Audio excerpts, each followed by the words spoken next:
la mia questione personale, diciamo, è molto chiara, l'ho già detto in aula, coincide con quella dell'amministrazione comunale. È stato Bianco negli anni 90 a volere il patto territoriale per il sud, quindi la questione del piano urbanistico della Playa, e si è trattato poi di uno stravolgimento di quel piano che prevedeva la decementificazione e quant'altro, quindi una riqualificazione della zona, ed è stato interamente stravolto con la reazione di alberghi e di quant'altro nella giunta presieduta da Scapagnì.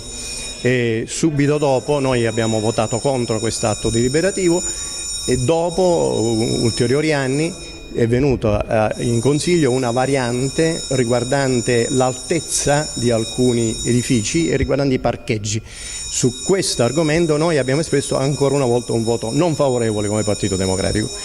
Ricordo a me stesso, ma lo ricordo anche a voi, che questo Consiglio Comunale poi ha modificato alcune proposte che noi avevamo proposto, per l'appunto, in cui mettevamo ulteriori, come dire, paletti su questo argomento, coniugando, a nostro modo di vedere, lo sviluppo della città, che deve essere, come dire, consacrato, deve essere rispettato, a quello della massima legalità. Il Consiglio Comunale l'ha pensato in maniera diversa, allargando le maglie, diciamo, dell'edificazione e non considerando invece quelle che erano le nostre richieste. E poi è stato il CRU a livello regionale che invece ha dato ragione all'amministrazione, alla nostra presa di posizione, e quindi siamo a questo livello. Questa è la storia.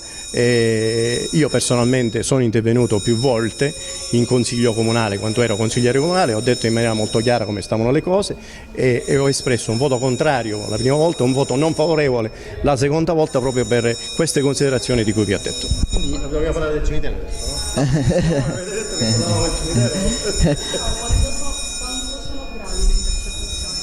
No, questo non lo so. Sveglia domani l'amministrazione comunale e l'assessore D'Agata, che pare sia stato fatto proprio il suo nome in quelle intercettazioni. No, io non conosco le intercettazioni, vi devo dire che io sono estremamente sereno, non capisco, il mio voto non è stato favorevole, quindi non so se d'altronde dalle notizie giornalistiche che ci sono mi sembra chiaro che il voto non favorevole sia stato rimarcato, no? Si parlava anche di un'astensione. Il voto di astensione è un voto contrario. Il secondo regolamento comunale è un voto contrario.